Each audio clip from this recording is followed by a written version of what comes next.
Next Chapter Podcasts. Hey folks, Play On Podcast executive producer Michael Goodfriend here to let you know that audio fiction is more than just a means of reimagining classic works for the modern era. Much more. In fact, the fiction podcast space has been a fertile breeding ground for brand new groundbreaking genre storytelling as well. That's why I wanted to tell you about a really cool project called Vigil, a superhero thriller about a hero the world forgot and all the secrets he tried to expose. Set in the future, Vigil takes place in a world where a superhero conglomerate has taken charge of the health and safety of the general population. The podcast starts when investigative journalist Maria Kennedy sets out to do a special report on the life and career of recently deceased superhero, Vigil. Maria gets more than what she bargained for when her investigation leads her to uncover some of the superhero industry's darkest secrets. Fans of Limetown and The Beautiful Liar will love this show. I just got done listening to the pilot and I'm hooked. For credits, transcripts, and more info, visit vigilpod.com. Season 2 of Vigil is funding now. Episode 1 of Season 2 will drop on March 7th, the same day as their crowdfunder. And if you donate, you'll have access to Episode 2 of Season 2 that same day. You can listen to Vigil anywhere you listen to podcasts. Head to their feed or vigilpod.com to learn more. Our thanks to Vigil for their support.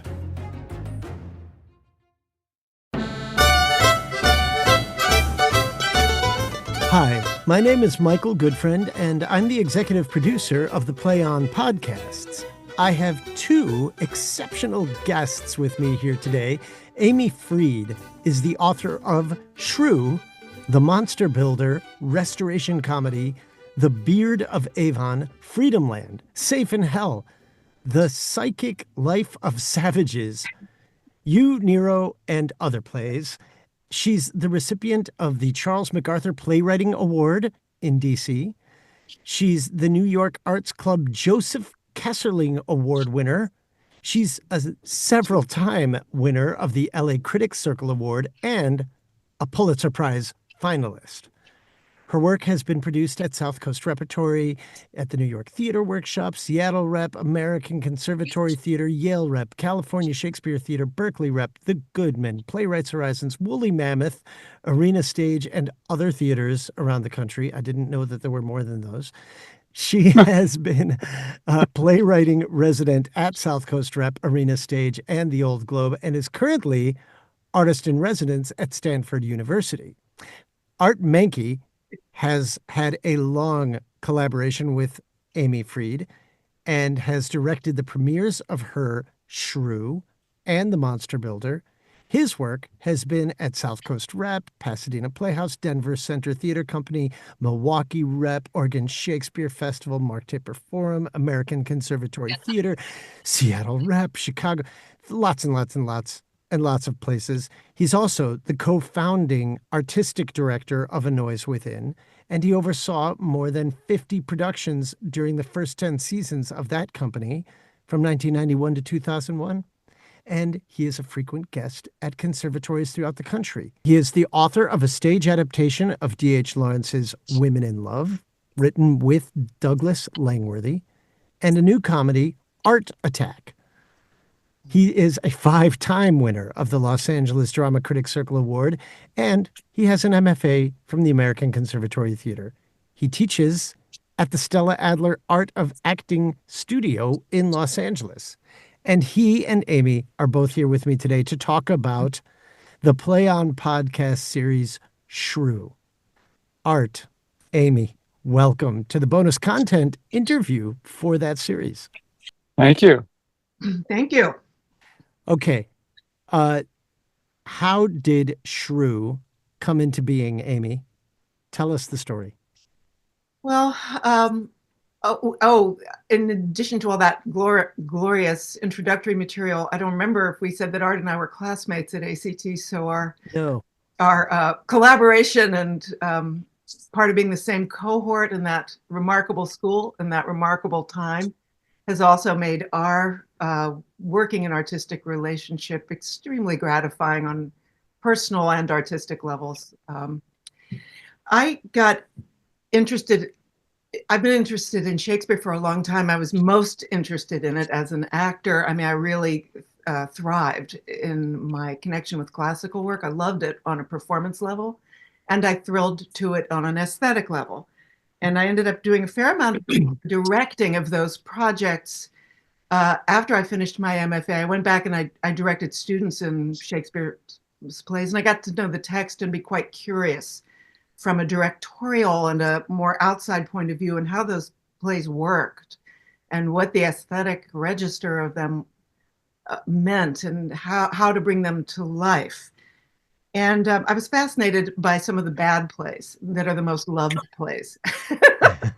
And it's not to be argued that Taming of the Shrew, from all of its wonderful offensiveness these days, is still, and still with young people, one of the plays that has the greatest appeal.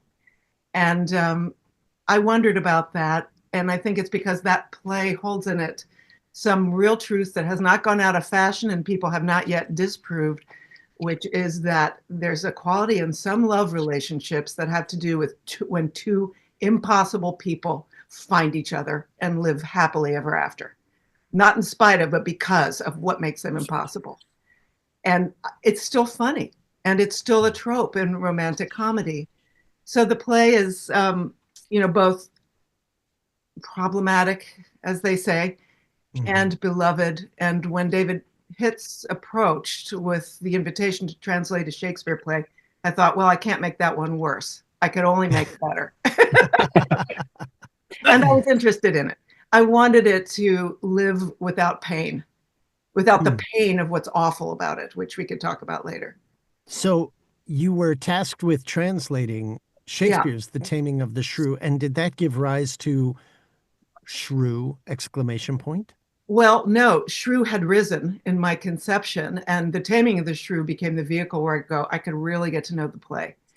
Because the translation mandate was not a rewrite, is not a rewrite. It was very clear in its instruction that it was to make the play as Shakespeare wrote it, comprehensible, not to inflict one's own agenda or tastes or disputes with Shakespeare into that translation.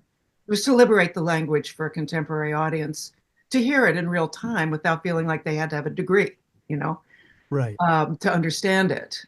But I had a thought about Shrew's need for an adaptation. And when David and Louis presented the opportunity to work on the translation, I thought, how fantastic.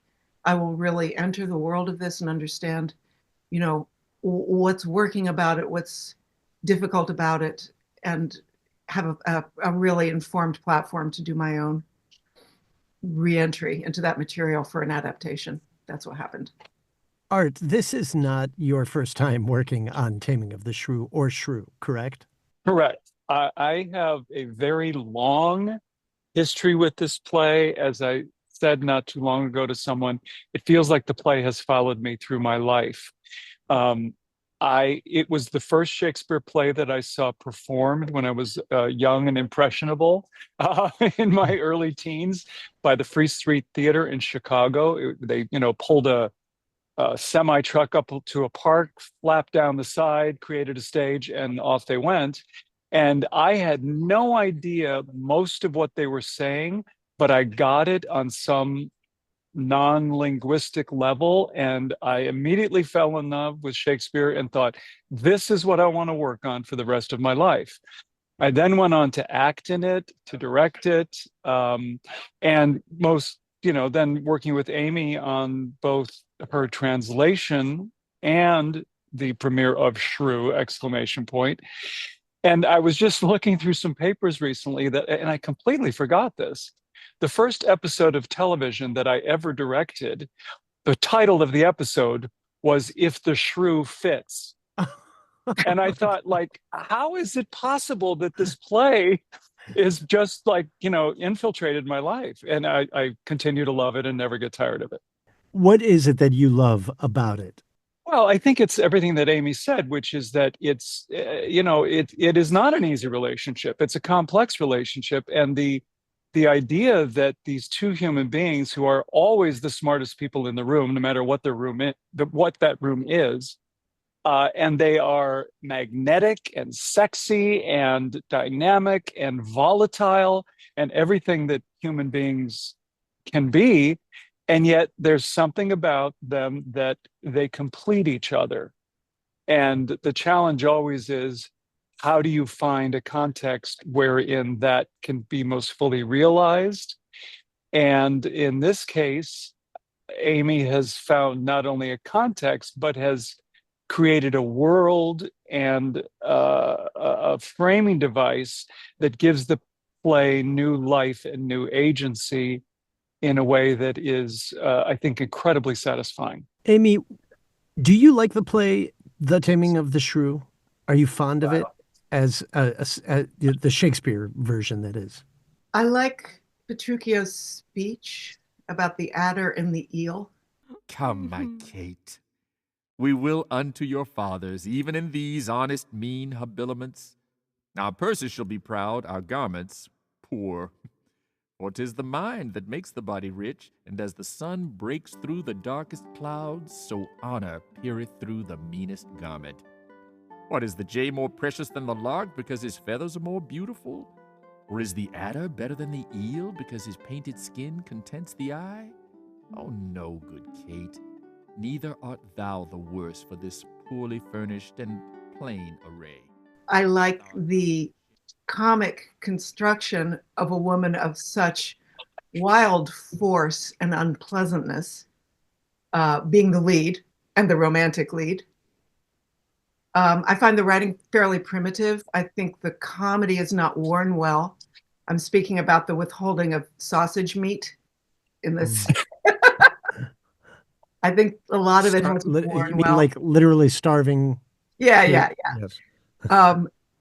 It's like, but what I do cherish about it is it took a very old trope that was a fairground play about wife beating that was done by puppets.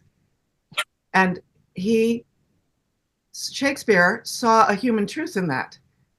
I mean, if you think of the distance between Punch and Judy, where all the laughs in the crowd came from like hitting that puppet over the head with a pig's bladder or whatever.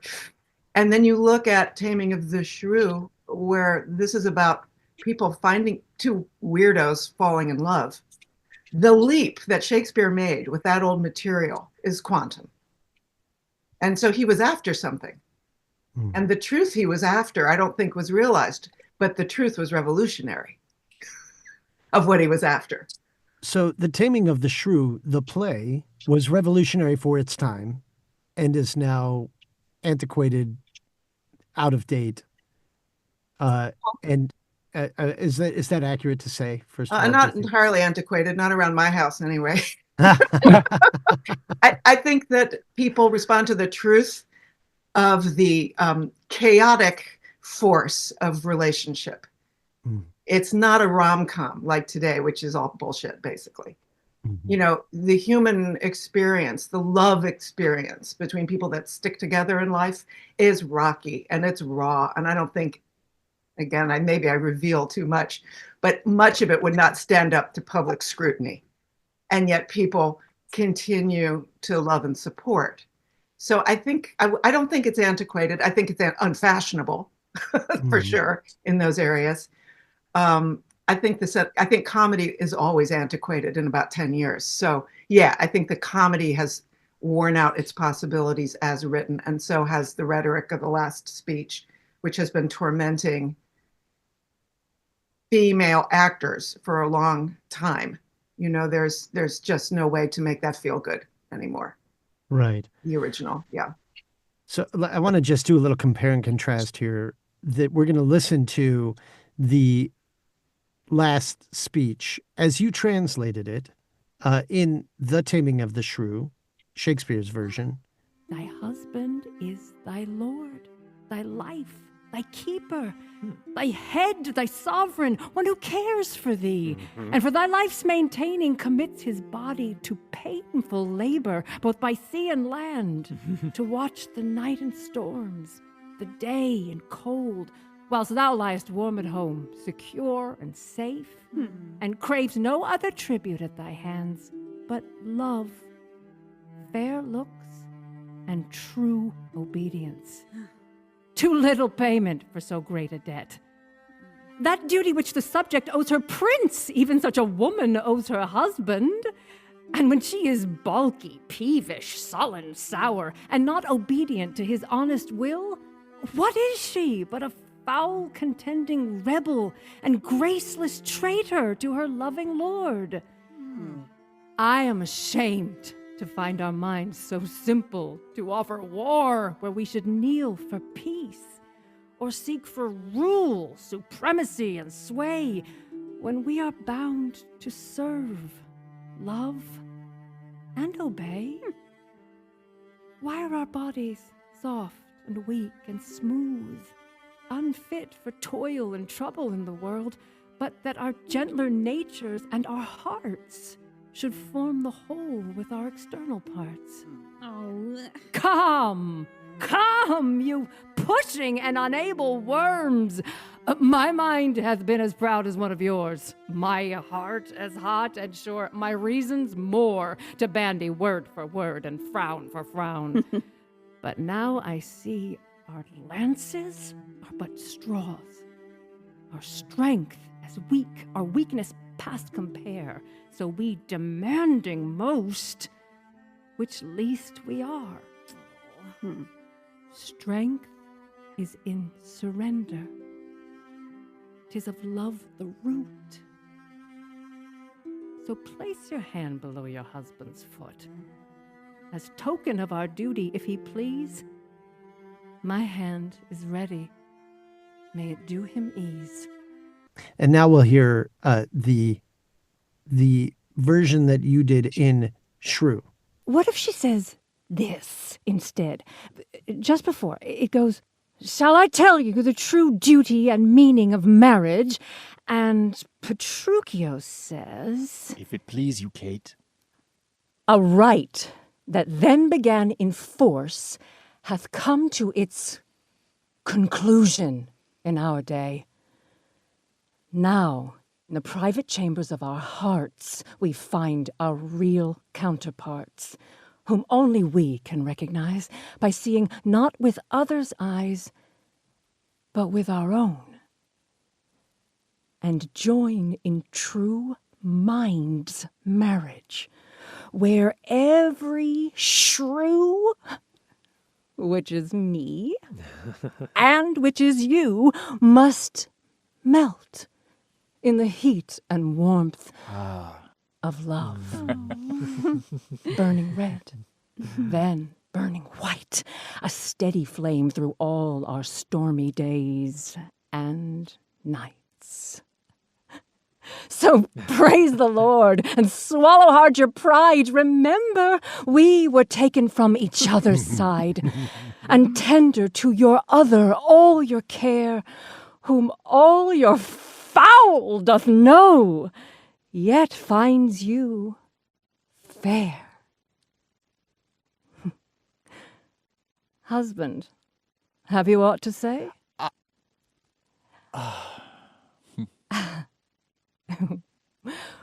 Wives, shall we wager that our husbands will come and kiss us?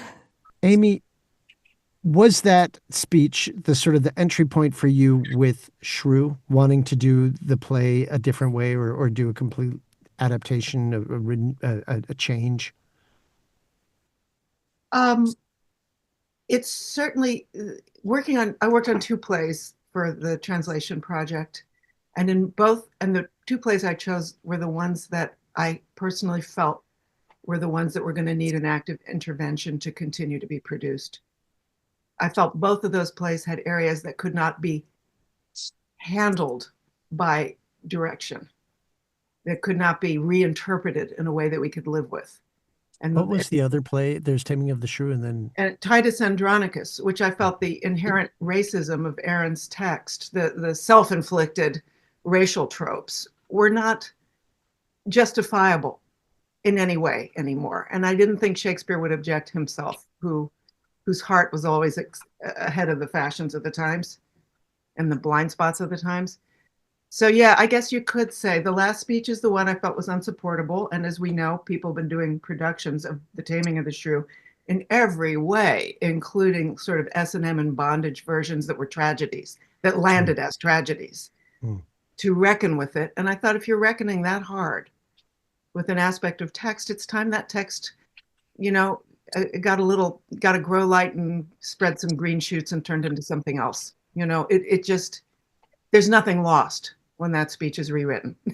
There's only gain. And it's true of the Racism and Titus Andronicus, which is quite a good play and a much better play, when you just honestly say, this language doesn't serve us anymore. And you have to contort a whole production approach around sometimes what's left over in that way. So how is that artistically beneficial for anybody, including an audience? Art, you have directed the original, the Shakespeare version of Taming of the Shrew. You also directed Shrew. Can you talk a little bit about what the experience is like when you're working on it, on both of these? What do you lean into? What is your sort of the driving force with Taming of the Shrew itself? And how is it different? How was it different working on Shrew? Well, the original, as you know, and I'm sure many of your listeners know, was inspired by both the Punch and Judy things that Amy was referring to, but also then it was very popular in the Commedia dell'arte. And both Amy and I were sort of steeped in Bill Ball's famous production of The Taming of the Shrew at ACT, which was completely reconceived to fit into a Commedia dell'arte framework. None of the language was changed, but the play came to life in such a vivid and theatrical and exciting way, and actually ran in the repertory for like 3 seasons nonstop. It was so successful. So that has had a huge imprint on my consciousness as far as how the play works. The difference between the original and then Amy's Shrew is that it has a modern sensibility that informs the play, but it is still rooted in that Commedia dell'arte form. So it's an interesting mélange is a fancy word for mix-up, I guess, of the two worlds.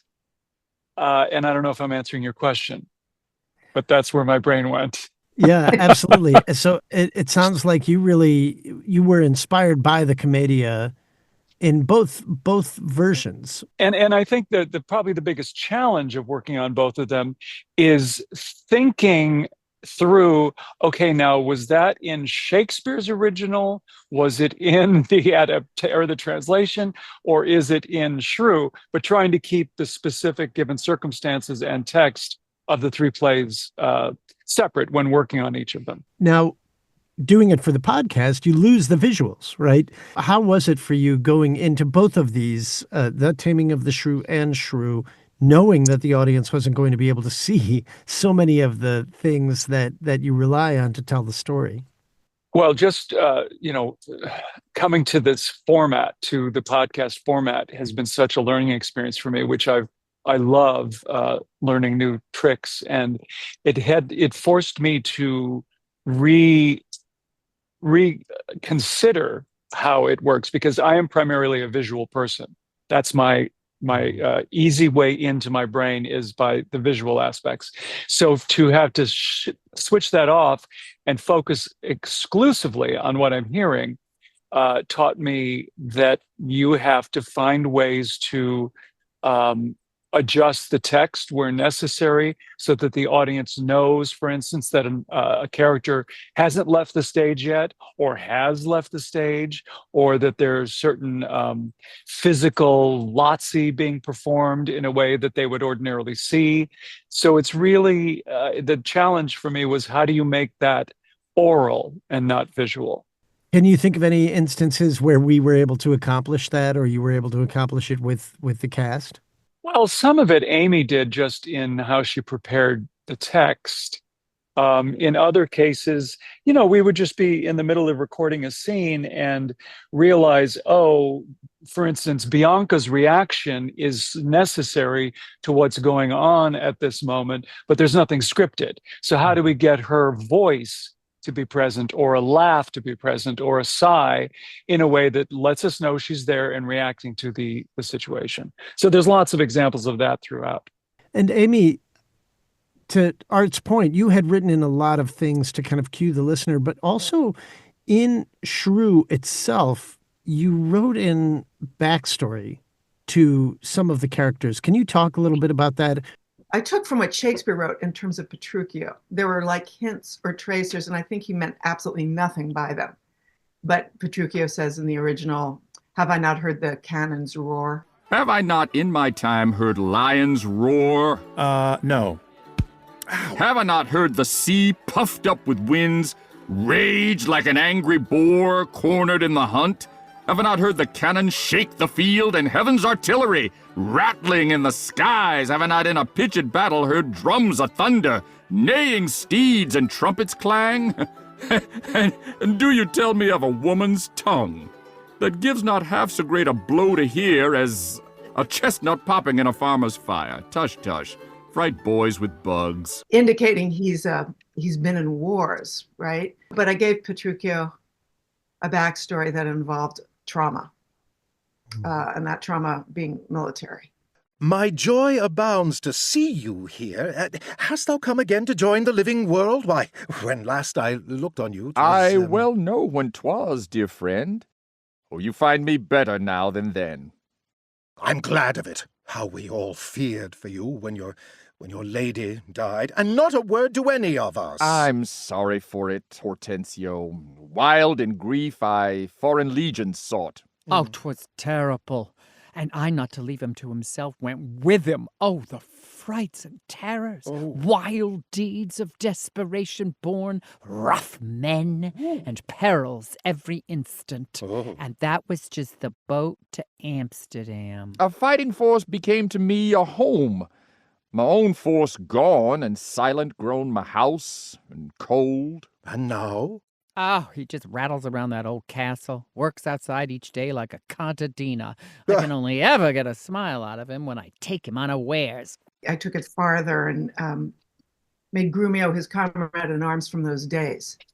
So that for me, as a reimaginer, something about the horseplay violence had some root in a barracks. that there was a rough horseplay, that there was their way of processing something that was serious and scarring and traumatizing for Petruchio, enough that he was something of a socially isolated outsider.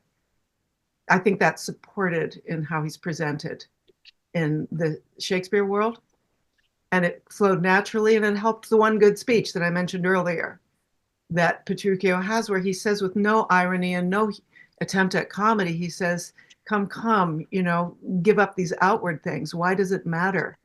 Is the adder better than the eel because one has gilded skin?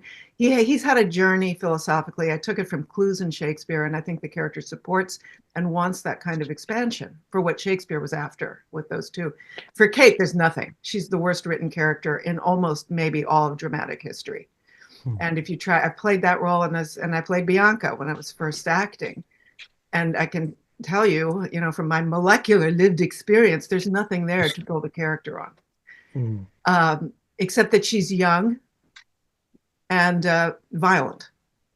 And I didn't think that was sufficient. And I knew I was working around the great Susanna Rogers, who was capable of any kind of nuance and conveyance of soul, very soulful, skillful actor. And that also was helpful because, Susanna could grab any little anchor and make it blossom into a real character attribute. So I really do feel like that she and I kind of developed that, in a way. I knew her well, and we worked together a lot and thought about her for the role. So Kate is a kind of a bookworm and a thwarted feminist, which also, you might say, the seeds are true to the Shakespeare original. That's what I articulated. Somebody was absolutely, destroyed by living in a patriarchy, who had much more to offer. At last I am alone. Is it not strange that only here, within this tiny tower, my room, I can of freedom dream? Just reading in a wooden chair, or writing sprawled upon the floor, most eloquent in my own company. I'm interested in what I have to say. We get along, myself and I mean. No need for any other. I'm quite happy here. And reading, from the winter till the spring, till winter comes. And Petruchio is the man who understands that. Because Shakespeare's company was made up of male actors exclusively, and the young boys would play the females, there are very few mother characters in Shakespeare's plays. Mm-hmm. And Amy also expanded the backstory that Kate and Bianca's mother, who also was Baptista's widow, late wife, was Baptista's late wife, and also Petruchio's had a previous marriage, a late wife, so that there is at least, if not a whole lot of specifics, certainly a presence of those women in the play that originally there was not. And Shrew does take place in the same period as The Taming of the Shrew in these two productions, correct? Yeah, because the conceit or the framing device, which seemed, the more plays I've written, the more comfortable I am with explicit framing, so the audience understands the rules of the game, of the play's game. And I thought it was good to make the writer of Shrew a contemporary of young Shakespeare and actively correcting that text. Right. That's the additional character of Mistress, or the writer who talks to Mistress Slapbottom at the beginning and at the end. So I'm being quite literal in my setup, that this is a play amended by a woman who couldn't take it anymore, listening to it evolve in Shakespeare's year, in the year of the play's conception. He hath been trying to fix a play, and he is stuck. Although it dreadful is, the theme for centuries has seemed to please, and always packs the house. 'Tis called The Taming of a Shrew. Oh! Or 'twas when last it played. I know this comedy. 'Tis goodly. Goodly! Oh, nay, even you, who love to see the bear fights, cannot like of this. No! It will not do. It will not do. We can no longer bear to see this shrew. Now, good Mistress Slapbottom, I take up quill and ink, and I shall show thee how it should have gone. I want to applaud you for saying Mistress Slapbottom without laughing. Oh. now you ruined just the name alone. The name alone is enough to send me into giggles. Art, this cast in Shrew is largely, almost entirely the same as the cast in The Taming of the Shrew, the Play On podcast version of that as well. Not everybody's playing the same roles, but these are actors that you have known and worked with a lot in the past, correct? Yes. And actually, just a minor amendment to your description of that, we also included some members of the original company of Shrew at South Coast Rep who were not available to do the recording of The Taming of the Shrew. So this cast for Shrew is a little bit of a hybrid of people who did one or the other of the podcasts and or the original production. But to answer your question, yes, they are all actors that I have worked with and who have worked with each other, many of them on past Amy Fried plays.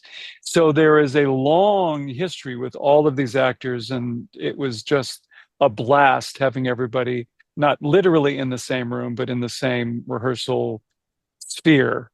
Can we talk a little bit about that and why it helps tell a story so much? First of all, Amy's writing is, well, as with any good playwright, there's a specific voice and a specific perspective on the world. And in Amy's case, a specific comic sensibility that is not easy to grasp on your first time at bat.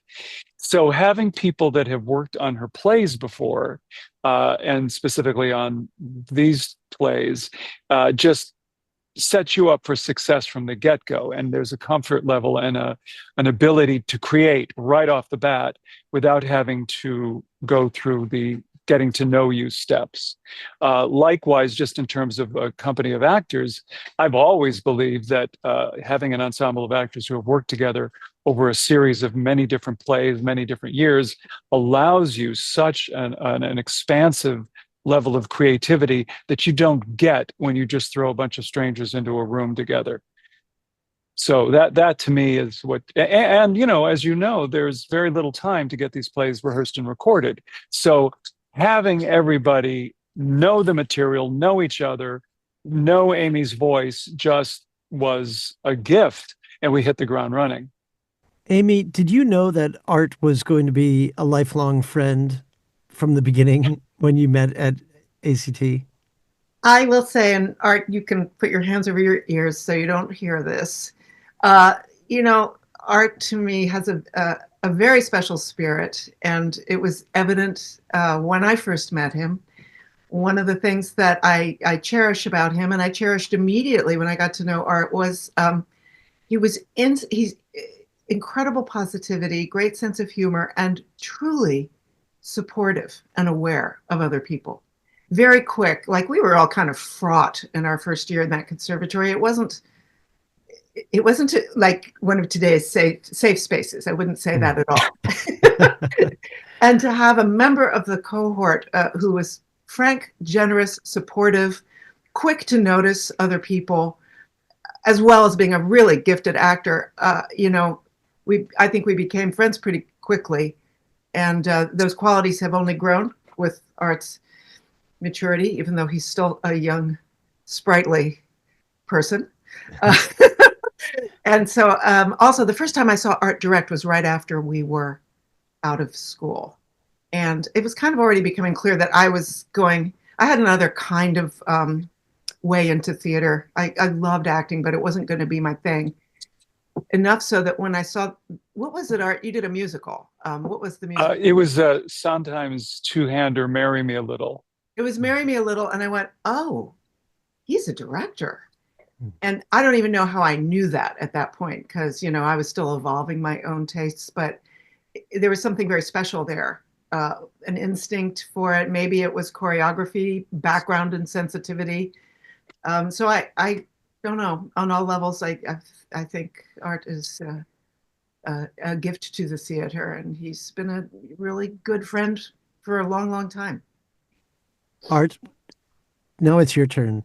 I can't top that. You've been running away from Amy. She's just been chasing you. No, but speaking of chasing, there was one of the seminal moments in our first year at ACT, had nothing to do with school. We were at a bar in the Haight, I think, with a couple of other of our classmates. I think it was called the Golden Cane. It was the Golden Cane, or the Golden Spike. Or something. No, I think it was the Golden Cane, because I remember a walking stick in the neon sign. But there was, I don't know if there were words exchanged with another patron, and I use the word patron loosely, but we were chased out of the bar, and we ran for like a mile in the middle of the Haight, just laughing and having the best time. I remember your very long legs outpacing us all. Running down Haight Street with the patron behind us. I wish you could remember what it was that was said to the patron, or vice versa. Yeah, no, that's long since lost to history and the vapors of alcohol. But to answer your question, I can't go on as eloquently as Amy because she's the writer, but my earliest memories of Amy as an artist and collaborator at school was that her brain was so sharp and so far ahead of most of the rest of us in terms of observing humanity, observing the world around us, and always with this unique, pointed sense of humor. And I also felt that early on that her attentions and her passion was for the bigger picture. So it didn't surprise me that she turned into a Pulitzer finalist level writer. Do you know, can you identify when that change occurred for you, Amy, when you knew you were going to be a writer? Yeah, I had been knocking around pursuing acting since I was 17 against my whole psychological disposition. My psychological and emotional makeup did not make me a strong choice for the acting profession. You know, I suffered too much. You know, I suffered on stage. I suffered when I wasn't working. I mean, it was just suffering. And I think where I started writing, because when we were at ACT, you could complete your MFA with a writing project. And I wrote a one-person show that became a small cast show that to perform in as an MFA vehicle is like, and that was how I got started. And I wrote about a dead newscaster, which was my sense of humor at the time. And a classmate friend of ours produced it in a small theater in San Francisco without me, with me working on the text at that point. And for some reason, that play, theater was different, and the way things traveled. We had 3 reviewing newspapers in San Francisco. We had the Examiner, the Chronicle, the SF Weekly, and another couple. The show got like wildly good reviews. The next thing I knew, I was getting a contact from like Bruce Whitaker at Manhattan Theater Club. You know, stuff traveled via the critical network at that point. I don't think this would happen for a writer today. So it was like, it was acknowledged in a way that my acting never had been and never would be. And I went, oh no, this is something. And then somebody offered me a commission, and then I got a commission from California Arts Council. And then I got an out of the blue production of a play at Woolly Mammoth in DC. And that was the launch for me, but I was led by it. I didn't chase it, as opposed to acting, which I chased and never caught. Was it similar for you, Art, with a sort of a transitional point that you can identify? Well, I can, but I will say that I fell into all of this, started acting when I was 13, and I've always loved all of the arts. So in addition to acting when I was that young, I got into a little bit of, well, maybe I could assist the choreographer, and I could, if I hang lights on the weekend for the lighting designer, I can make extra money. And they were willing to hire me to do graphics for the productions. So little by little, my interests and my skills expanded. And my goal was, when I decided to pursue acting as a profession, was that my goal was to never have to have a waiter's job. Now I did, of course, but I always thought, well, instead of waiting tables, maybe I could, design a set, or I could do X, or I could. And also, it was all sort of wrapped up in the pursuit of my goal to found a classical repertory theater one day, which I did, which was A Noise Within, which is still, I think it's in its like 34th season, currently in Pasadena, in a beautiful multi-million-dollar facility. But my goal was to understand all of the different departments, so that when I was speaking to designers, or speaking to actors, or speaking to funders, I would understand what it was I was talking about. So, but there was a certain point where running a theater, directing, acting, choreographing, designing, etc., a lot of those pieces had to start to get whittled away to focus on the bigger picture. And I ended up with just the directing piece. And partly, as Amy was saying, acting is hard.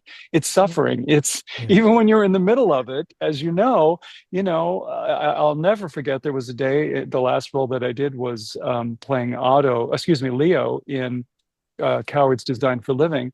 And there was an intern backstage at A Noise Within where I was doing it. I remember him asking me questions about the process. And it was like I had an intermission break or something, and I just had this light bulb go off where I thought, I think I'm done. I think I've done and it wasn't because the intern was there, but I just remember that moment that I kind of thought, I I've done all of the acting that I want to do and want to pursue, and I'm going to shift to directing and teaching primarily. I know we have to wrap up. I just want to ask both of you, what is it that you hope listeners will take away having heard both The Taming of the Shrew and Shrew, these two things that we've collaborated on together over the past really 6 months? Amy? Well, as far as the translation goes, I think it is it's pretty true to the feel and form of Shakespeare, and I haven't made any effort to dumb it down, So I hope it affords the pleasure of hearing the Shakespeare play pretty much, as Shakespeare intended, without any of the struggle of dropping out because you don't get it. And I do think that's a strong form of pleasure with these translations, that the old grammar, which works often in reverse from the way it was intended to, like it sounds stuffier than it did then. And that's not part of the intention of Shakespeare's original. So I hope the speed, ease, and efficiency of some of the old grammar that we don't use anymore, or the word inversions that we don't understand anymore, with that gone, it's a fast track for listening pleasure and feeling like Shakespeare. For the Shrew, I hope it revives an old play with an adaptation that acknowledges the past and looks towards where we are now. Art, how about you? I don't know that I have anything to add to that. I mean, other than the people listening to Shrew appreciating the lengths to which Amy went to not only give this play new life, but to make it in many ways a new play. So you kind of get the best of both worlds. Well, you both have been the best of my world working on these podcasts so generously. And I want to thank you for all the time, all the effort, and the intelligence that you brought to making it happen. It has been an absolute pleasure working with both of you. And I'm so grateful that our paths intersected on these two projects. Thank you, Michael. It's been a wonderful opportunity, and I've thoroughly enjoyed it too. It's been a consolation and a comfort as we, began coming out of COVID and pandemic and all of that stuff. It's nice. It was very nice to work on. You've been listening to the Play On Podcast bonus content series. You can learn more about the Play On Podcasts at Next Chapter Podcast's website, nextchapterpodcasts.com, where you can find other Play On podcast series and interviews, along with talk podcasts like The 500, Indecent with Kiki Anderson, Beef with Bridget Todd, and a whole lot more. I'd like to thank Jeremiah Tittle, the founder of Next Chapter Podcasts, and my producer, Pete Musto. Our audio engineer, editor, and sound designer is Justin Cortese. Be sure to subscribe to Next Chapter Podcast for updates on all the latest content, and don't forget to rate and review our shows. I'm Michael Goodfriend, and I look forward to sharing more incredible works in the Play On Podcast series with you, along with lots of enlightening bonus content at Next Chapter Podcasts.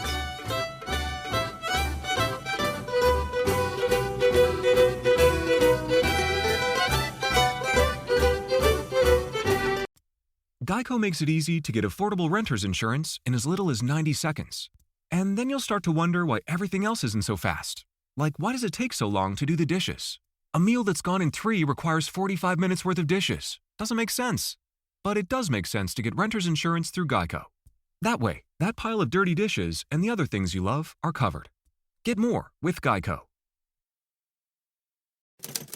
Next Chapter Podcasts.